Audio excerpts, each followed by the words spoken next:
With the 2025 NBA Summer League in the books, I wanted to look at every single draft pick from the 2025 Draft Summer League and give a grade on their performance. And maybe we're looking at a 1 or 5 game sample size. I'm just going to have an individual letter grade, so it's going to be A, B, C, D, or F, instead of trying to do like a B plus or a C minus for maybe just a 50-minute sample size. So we'll take into account everything as well. We'll talk about the California Classic, we'll talk about the Salt Lake City Summer League games, as well as Vegas and the playoffs of the Summer League. So yeah, we got 59 players to grade here. Let's get into it. And we'll start off with the number 1 overall pick, Cooper Flagg, who had his much anticipated debut at the Summer League against the LA Lakers, and he did actually struggle against LA, but he played much better against San Antonio, a team that had a really good Summer League defense going into that game. Cooper Flagg eventually finished in 2 games with averaging around 20 points, 35% from the field, 21% from 3, and 57% from the free throw line. He did struggle a ton offensively against the Lakers and just completing his shots, getting to his spots, and it was just kind of maybe that first game jitters we saw when Victor Wembanyama had his debut Summer League game back in 2023. He struggled a ton. All the overreactions were online, and then Cooper Flagg went on to score 31 points. He had 4 rebounds, 1 assist, and 1 block against San Antonio. So I'm going to give this Summer League performance an A. I'd be okay if you dropped it down to a B, given how bad he was offensively against the Lakers. But I thought he was good defensively in both games. I think he struggled bringing up the ball at times, but looked a lot more comfortable in his second game, and you expect somebody to get better over time as well. And it does look like he's going to be a star in this league, and I'm so excited to watch him at the start of next year's season. It's going to be wild when we watch him debut in an actual NBA game. He's still going to be just 18 years old, and we maybe haven't seen somebody that's 18 with this much hype since LeBron James. Next up, we could talk about Dylan Harper, who struggled a little bit more in Summer League, so I'm just going to give his performance a C for the San Antonio Spurs. Dylan Harper did average around 25 points per 36 minutes. He had a 46% true shooting percentage. He ended up shooting just 35% from the field and 12% from 3. I thought he made some really nice defensive plays, especially against the Utah Jazz. I thought he looked comfortable having the ball in his hands. I mean, I'm just grading a 2-game sample size and a total of 45 minutes for Dylan Harper. I'm sure you would have liked to see him be a little bit more efficient, have maybe that star-making performance, something we saw last year with Reed Shepherd and 2 years ago with Scoot Henderson in Summer League. But maybe that's a curse for these guards, because both those players went on to have disappointing rookie seasons. I'm just excited to watch actual games for Dylan Harper going down the stretch. He's going to be just fine, even in his first year in San Antonio. And next up, we have VJ Edgecombe, who I'm going to give a C for both his Summer League performances. He was a lot better in his first game in the Salt Lake City Summer League against the Utah Jazz, where he went on to have 28 points, he had 10 rebounds and 4 assists, and looked like a complete athletic stud on both ends of the floor. You know that the overreactions were all over Twitter after this performance, because he played a lot better than Ace Bailey, who was in talks at times to go number 3 to Philadelphia. He went on to just score 15 points and shot 28% from the field and 16% from 3 in his game at Vegas. So it was a bad game at Vegas, a good game in Salt Lake. I'm just going to give this a B performance. I thought Edgecombe looked the part, another player I'm so excited to watch next year. And then let's talk about maybe one of the best players from Summer League, just because he played a ton. The team won the Summer League championship, getting over 6 games from Konipple, who went 4th overall to the Charlotte Hornets. He went on to shoot about 40% from the field, 34% from 3 in 5 Summer League Vegas games. He shot 80% from the free throw line as well. I thought, though, even though the shot wasn't as consistent as you would like it for somebody that was the best shooter coming into this class, there were so many good games from Konipple, who looked so smooth. He was getting to the spots he wants. He could play off of 2 feet, get his teammates involved, dive in for loose balls left and right. This is exactly the player the Charlotte Hornets needed. They had 4 guys that we're going to talk about in this video. I thought Konipple can make an argument as the most impressive rookie from this draft class at Summer League. And I know Charlotte Hornets and Washington Wizards fans have been going back and forth on Twitter. I think it's hilarious. And honestly, that Southeast division needs a little bit of juice to it. So I hope we get a fun rivalry between the Washington Wizards and the Charlotte Hornets. Both teams have such a bright future with their surplus of young core. And I thought Konipple was a star at Summer League this year. And next up, we'll talk about Ace Bailey, who did not play a single minute of Vegas Summer League basketball, but he did play a lot in the Salt Lake City games, obviously close to his team that drafted him, the Utah Jazz. He was the 5th overall pick in the NBA draft. I'm just going to give his Summer League performance a C. There was some good, there was some bad. I thought at times when he didn't have the ball in his hands, he didn't really look as active, cutting or slashing or just moving without the ball, crashing the offensive glass or anything like that. But I thought he made some really nice defensive plays, especially in transition, which we saw on display at Rutgers in his freshman year, because he did struggle against the 76ers in that game, but played a lot better against the Memphis Grizzlies, where he had 18 points, 7 rebounds, and 3 assists. He went on to have around a 45% true shooting percentage in those games that he played in. And I should correct myself too. I thought he was aggressive on offensive rebounds that he missed, but sometimes I'd like to see him just maybe crash the glass or cut a little bit more. That is going to be definitely on display throughout his rookie season with the Utah Jazz. I'm just going to give him a C. There was some good, there was some bad, but I do think there's a star in the making in Utah, and hopefully he does have a chance to grow with the Jazz, and he could be maybe their main guy going forward. And then one of the more exciting rookies in Summer League as well, Trey Johnson of the Washington Wizards. It's funny because the Wizards basically trotted out 95% of their roster next year in Summer League, and then they lost to the Phoenix Suns, an inferior roster on paper in their first game, which was kind of ironic. But Trey Johnson was super efficient, maybe the most efficient top 10 pick in Summer League. He shot 58% from the field, 45% from three in his first 2 games, one of the best true shooting percentages out of any first round pick. He ended up having a 68.7% true shooting percentage, which was very impressive to see for somebody that is not a big man. He was very active on both ends of the floor, a lot of creativity with the ball in his hands, took a ton of threes as well. He had a 46% three-point rate. Wasn't maybe a pass-first guy or a locked-in defender, but Washington, in my opinion, is also looking for their main guy offensively. Who knows if that could be Alex Sarr or Bilal Coulibaly. I think it could definitely be Trey Johnson. I think he was a standout offensively. The shot was falling. I'm giving his Summer League performance an A. But then maybe one of the more unfortunate Summer League performances, you got Jeremiah Fears of the New Orleans Pelicans. The Pelicans also had a very interesting Summer League roster as well. Fears ended up playing in 5 games. He did average 17 points. He shot 40% from the field, 18% from 3, and 71% from the free throw line. I think Fears did struggle a little bit more than maybe the numbers showed. I'm going to give his Summer League performance a D. I think for Fears, I want to see him be aggressive at the rim, finishing at the rim, and that 3-point shot to be consistent. I know he had a nice 3-point shot in his opening Summer League game against Minnesota, and I had people telling me on Twitter, you were too low about Jeremiah Fears, which is kind of crazy. We got to evaluate these players 3-4 years into their career, not 3 to 4 minutes into Summer League, because I think a big swing skill for Jeremiah Fears is that 3-point shot. I had no questions about his playmaking and passing ability, especially out of the pick and roll coming out of Oklahoma. So I think the things that made him a very strong prospect were on display in Summer League, but the things that I think were the big swing skill for him, the defense, the 3-point shooting, finishing at the rim, especially for being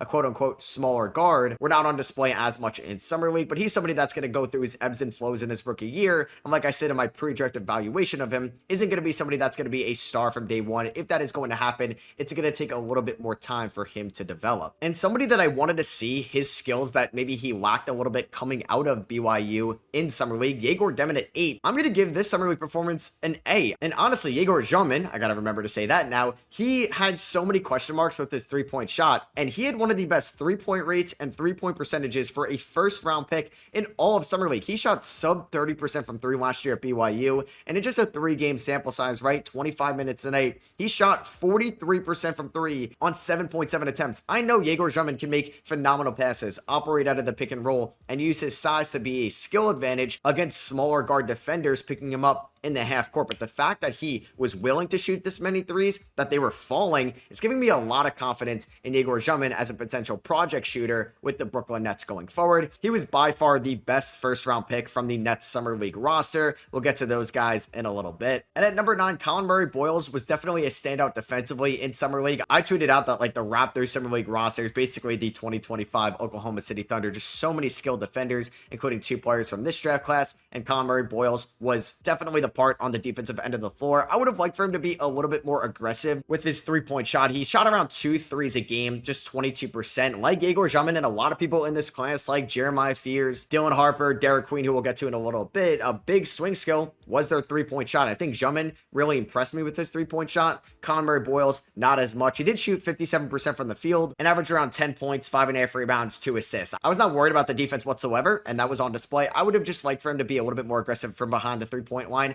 I think it was a good Summer League, not a great Summer League, giving it a B. And at number 10, the Phoenix Suns selected Kaman Maluach. I'm going to give his Summer League performance a C. I think there was some very good defensive moments, especially with the rim protection, the shot blocking, and he had the green light to shoot as many threes as he wanted in Summer League. He took around 4 a night, and shot just 23%. He also did struggle inside the three-point line as well, and I thought the rebounding could have been a little bit better. We know that he's going to be a solid enough defender out of the gate, but the offense may have a little bit ways to go. That's why they traded for Mark Williams. They have Nick Richards on their roster. I wouldn't be totally shocked if at one point with the Suns next year, he's getting the third most minutes at the center position if they don't trade away Nick Richards, but we knew that he was going to be a project coming out of Duke, so I would say it was a little bit worse of a summer league than Colin Murray-Boyles, but not a bad one overall. Cedric Howard went number 11 to the Memphis Grizzlies. He did not play in summer league, recovering from that injury he suffered at Washington State this past season, so it's just going to be an NA. And at number 12, that ended up being Noah Essengue of the Chicago Bulls. Poor Noah Essengue, man. He had his best game in summer league against the Indiana Pacers, but that is not going to be remembered whatsoever in a good way for Essengue because of that poster that he was on the other end of Johnny Furphy, and there's that screenshot that it just doesn't look good for Noah Essengue, but he had a very good game there. He looked a lot more comfortable with the ball in his hands, finishing at the rim, using that wingspan to his advantage, and also being a positive defender on that end of the floor. I think he struggled in his first few summer games, though, just kind of finishing at the rim, trying to get to his spots. I'm just going to give it a C performance.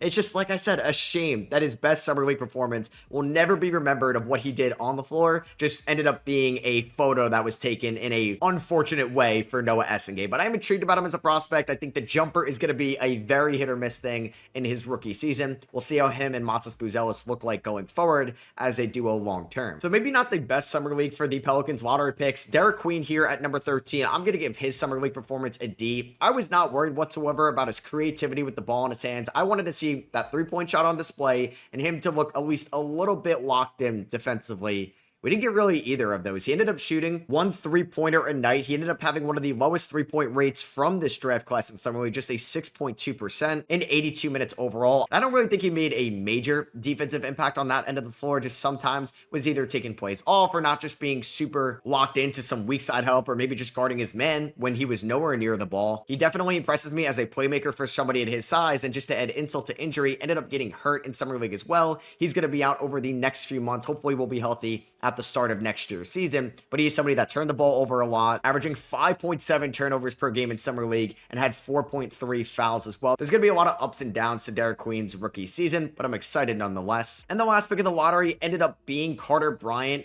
out of Arizona. It's funny because Carter Bryant was one of the least efficient players in summer league. He had a true shooting percentage of 41%. He was pretty abysmal on the offensive end of the floor, but this is going to get a B because of how good of a defender he was. You can maybe say he was the best defender from this draft class at summer league. What he was doing, picking up guys the whole end of the floor, making plays as a switchable defender, chase down blocks, recovering if a quicker player beat him with their first step. And he looks like somebody that can guard 1 through 4, maybe even 1 through 5 one day because of his strength, his quickness, and his ability to recover. Like I said, though, he was not great on the offensive end whatsoever. It wasn't really the best offensive performance for the Spurs lottery picks, as Carter Bryant ended up playing around 24.5 minutes a night. He shot 27% from the field and 27% from 3, averaged 4.3 rebounds. But like I said, the defense is going to help him out so much with this grade. It was probably like a D or an F offensive performance, but it was like an A plus defensive performance, and I'm going to scale up for that defense, so I'm giving this a B. We didn't see Thomas Sorvin play in the summer league either because of his injury, so I'm going to give this one an NA as well. But shout out to Nikola Topic, who was their lottery pick last year. He was hurt all of his rookie season. I thought he played very well in summer league as a creator and as an initiator. And at 16, everybody's favorite summer league player, Yang Hansen, out of China, playing for the Portland Trailblazers. I'm going to give his summer league performance a B.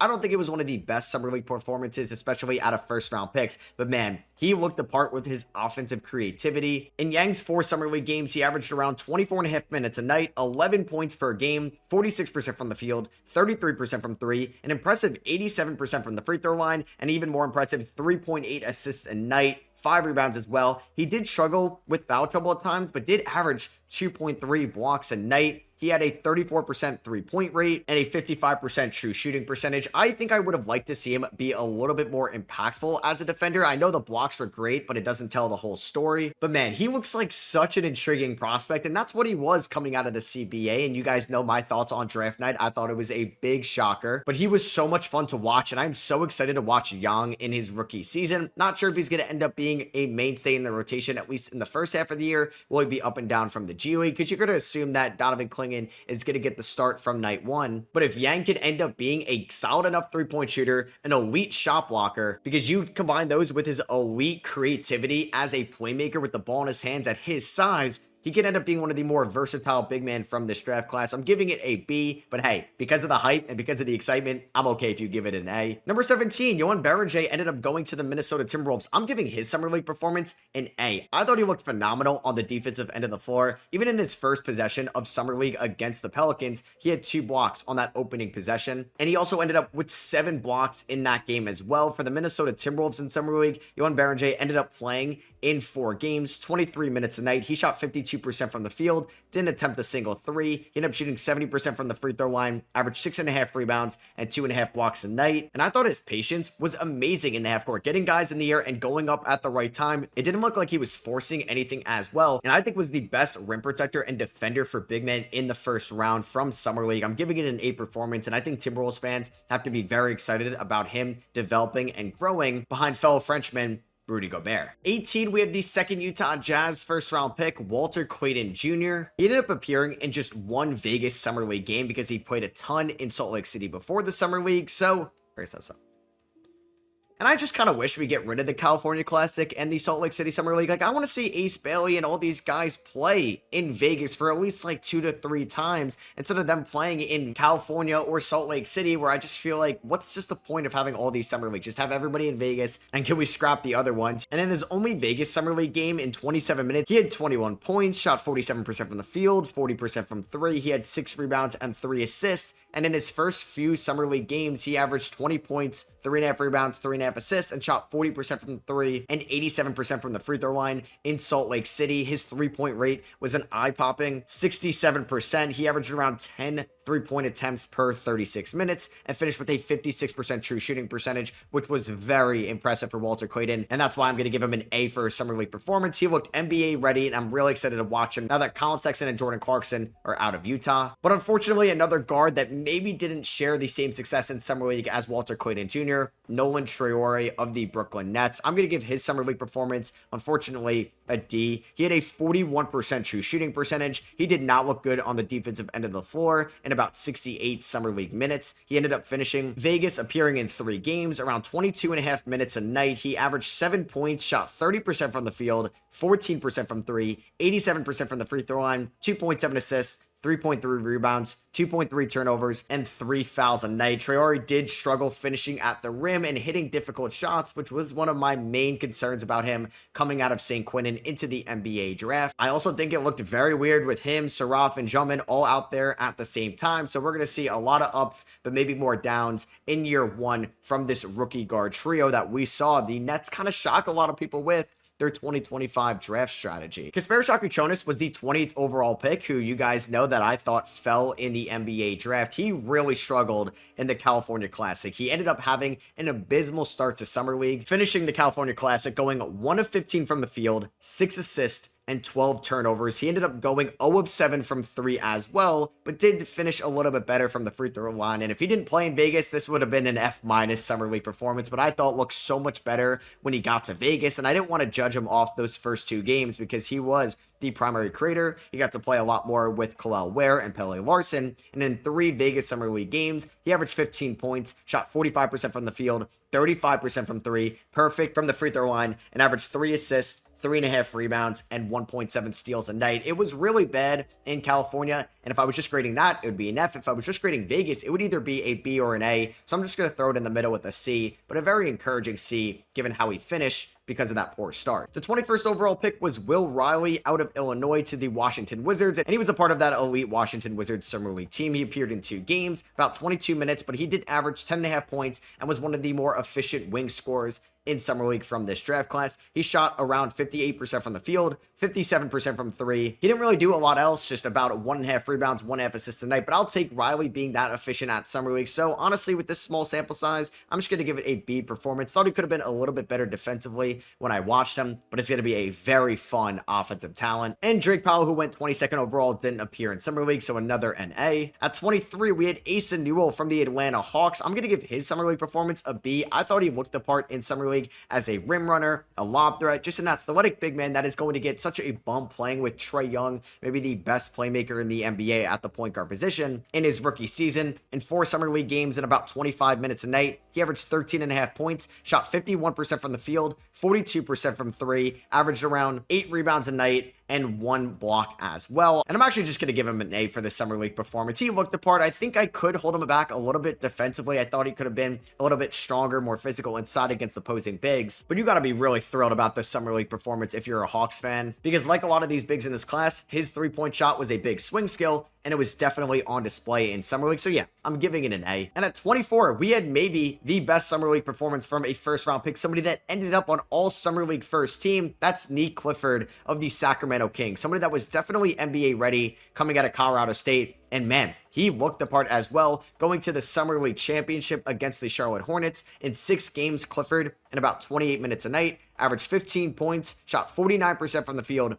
46% from 3 on 4 attempts a night. Also averaged 6.5 rebounds, 4 assists, over a steal a night, and had a 58% true shooting percentage. I thought looked great on the defensive end of the floor. If I could give out an A+, I would give this an A+, but like I said, I was just going to do singular letter grade, so this is going to be an A. He was by far one of the best players in Summer League, and I'm so excited to watch him with the Sacramento Kings next year because they didn't have a first round pick. They traded up to get Clifford, and he looked the part in Summer League. Jace Richardson went 1 pick later to the Orlando Magic. I think his Summer League performance can warrant a B. He was efficient as a guard scorer. He had a 72% true shooting percentage, which is very impressive for a guard in Summer League. I thought he could have been a little bit flashier defensively, or at least as a playmaker, because that was something I wanted to see him improve on coming out of Michigan State. He's a very good scorer, but I think has room for improvement as a passer. In 2 games, he averaged around 16.5 points, 55% from the field, 50% from 3, and elite 91% from the free throw line on 5.5 attempts on average. I think it was great offense, a little bit of subpar defense and playmaking, so I'm going to give it a B, but you guys know I'm very high on Jace Richardson. I'm very excited to watch him next year. And then unfortunately for the Nets, it kind of gets worse here. At number 26, Ben Suraf, I'm going to give his Summer League performance an F. I thought Suraf really struggled in Summer League. He ended up not even hitting a single 3-point shot, and like Egor Demin and Nolan Traore, I wanted to see his 3-point shot on display. He ended up having a 3-point rate of just 17%, so he didn't take a ton, but he finished with just a 36% true shooting percentage.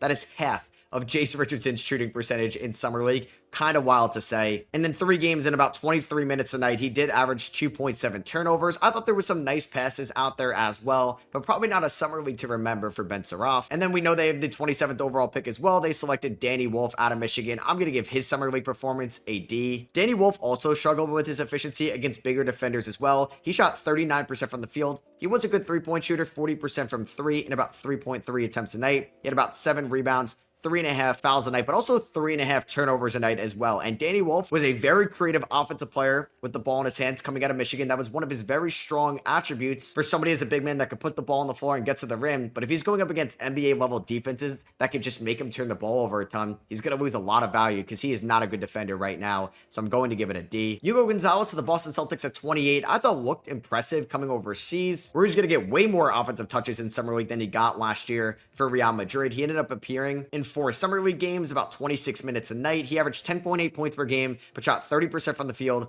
30% from 3, 4.5 rebounds, 2.8 assists, and about a block a night. He turned the ball over a lot and had a lot of fouls in Summer League, but honestly, the 3-point shot looked promising. I thought he looked good defensively. I think there were some struggles, there were some strengths. Just going to give it a C. At 29, the Charlotte Hornets selected Liam McNeely, another fun Summer League player for the Charlotte Hornets. He only appeared in 2 Summer League games. He had 18 points, shot 43% from 3, but he did average 8.5 rebounds and 4 assists in those 2 Summer League games. I know it's a very small sample size. He only appeared in 58 minutes overall, but I thought he made the most out of those 58 minutes. He ended up having a true shooting percentage of 58%, looked very good as a playmaker, and honestly, a solid defender as well. Gonna give this one an A. And then Yannick Niederhauser unfortunately wasn't great in Summer League either for the LA Clippers. He appeared in 72 minutes as a big man, had a 43.7% true shooting percentage. He averaged around 5 rebounds, 1.7 turnovers, 3 fouls a night. He did not register a single assist either. I thought had some nice defensive moments. He's definitely a great athlete right now. Gonna take some time to develop, but honestly, playing behind a Vitas Zubac and Brook Lopez will be great for him, but I do have to give this performance an F. We'll go a little bit quicker for the second round players, but a lot of people stood out in Summer League. I thought Rasheer Fleming's athleticism was on display. Gonna give this one a B as well. He finished with a 61% true shooting percentage. He took a lot of threes as well, which I think is going to be very encouraging for him as a rookie next year for the Suns. There could be an increase in playing time. I don't think it was a great Summer League performance. I don't think it was a bad Summer League performance. I think the athleticism, like I said, was on display in about 51 minutes. Gonna give it a B. At 32, we have Noah Penda for the Orlando Magic, another player that had a very big question mark with his outside shot. He finished Summer League with a 56% true shooting percentage. percentage. I thought he looked great as a passer and as a defender. Gonna give this one a B performance as well. At 33, we had Sion James of the Charlotte Hornets. He didn't play a ton, just 36 minutes overall in Summer League. He did struggle with this outside shot. I still think he's going to be a very good role player in the NBA, but unfortunately in this small sample size, I'm going to give it a D. At 34, you have Ryan Kalkbrenner, also to the Charlotte Hornets, going to give his Summer League performance an A. He was also a vital part of the Charlotte Hornets Summer League championship roster. He finished with a 62% true shooting percentage. He looked great as a rim protector and somebody anchoring the paint, and I think can still be a solid three-point shooter, although that really wasn't on display in Summer League. But I do think he was one of the best big men from this draft class in Summer League, so yeah, it's going to warrant an A. I didn't really love Janai Broom in this draft. He ends up going 35 to Philadelphia, which was a little bit shocking for a Daryl Morey pick, but I'm going to give his Summer League performance a B. I do think there were some struggles defensively for sure, but Broom did impress early on with his three-point shot. He finished with a 50% true shooting percentage, but did take a ton of threes, and that could be very intriguing for a big man in Philadelphia as well. Like I said, I'd like for him to be a little bit better of a defender, but I think looked the part offensively. Just gonna give it a solid B. And we didn't see a Due Thero play in the Summer League either for the LA Lakers, so another incomplete here. At 37, the Detroit Pistons selected Chaz Lanier out of Tennessee, one of my favorite second round prospects. He did struggle a little bit with his outside shot, unfortunately just had a 46% true shooting percentage for somebody that took a ton of threes in Summer League. I have to give this performance a D, but I do think had some nice defensive plays, and it's gonna be a fine shooter at the NBA level. He's got a great form. It was great last year at Tennessee. I don't want to look too much into this one. At 38, the Indiana Pacers selected Cam Jones out of Marquette. I think was great in Summer League as a passer, defender, initiator, and had a solid shot as well. He finished with a 59% true shooting percentage. I'm going to give this Summer League performance for Cam Jones a B. I think he's NBA ready and could be a part of the Indiana Pacers rotation, maybe even on opening night. At 39, the Toronto Raptors selected Elijah Martin out of Florida, one of the best defensive guard prospects in this draft. I think his Summer League performance is going to be a B. He did struggle a little bit as an offensive player in Summer League, but like Colin Murray-Boyles, he played with his strong suits. He was great as a perimeter defender, and we know he had that sick poster to start off Summer League as well. I may be overvaluing the defense a little bit, but I loved what I saw from Elijah Martin on that end of the floor. I'm going to give this Summer League performance a B. Micah Peavy only played 47 minutes in Summer League. I thought there was some good, there was some bad, there was some interesting turnovers out there on the floor, but he did take a ton of threes, which I thought was encouraging. He ended up just having a 50% true shooting percentage. I'm going to give it a solid C. I think there was some good, there was some bad, but yeah, Jeremiah Fears got a D, Derek Queen got a D for me, Micah Peavy got a C. It could have been a little bit better from the rookies, from the Pelicans in Summer League. At 41, we had Kobe Bryant to the Phoenix Suns, one of my favorite shooters in this draft, and that shot was on display for the Phoenix Suns in Summer League. He had a 42% three-point rate. He took a ton of threes out there, and he was knocking them down as well. He looked very comfortable getting to his spots and looked elite to start off Summer League against the Washington Wizards. He ended up shooting 43% from three on 4.7 attempts a night, and I think could also be in the rotation for the Suns next year. I'm giving this Summer League performance an A. At 42, we had Maxime Reynal, one of my favorite Summer League performances from the Sacramento Kings. I don't think it was as good as Nick Clifford. I'm going to give it a B, but he got off to a great start in Summer League against the Orlando Magic, running the floor exceptionally well for a big man. I think could be a solid backup center to Sabonis next year in Sacramento. I still think he should have been a first-round pick. 43, we had Jameer Watkins of the Washington Wizards. I'm going to give his Summer League performance a B. He had 5 steals in his Summer League finale as well. He did struggle a little bit with his outside shot and his shot overall. He shot 33% from the field and 21% from three. So this is like the Elijah Martin, the Carter Bryant effect. The defense was great, and that's going to give this and bump it up to a B. But I would like for him to be a little bit more consistent with his three-point shot, given that he wasn't the most efficient shooter at Florida State last year, and he did struggle with it in Summer League. But for anybody that can average 4.2 steals a night in a decent Summer League sample size, I gotta give you at least a B. The 44th pick in the draft was Brooks Barnhizer to the Oklahoma City Thunder, and we saw him play over 200 minutes across pre-Vegas Summer League play and Vegas Summer League play. He looked great as a rebounder out there and just a physical presence inside, and it does look like Sam Presti took a solid role player in the second round, and it's just gonna be like the Kenrich Williams replacement in a few years.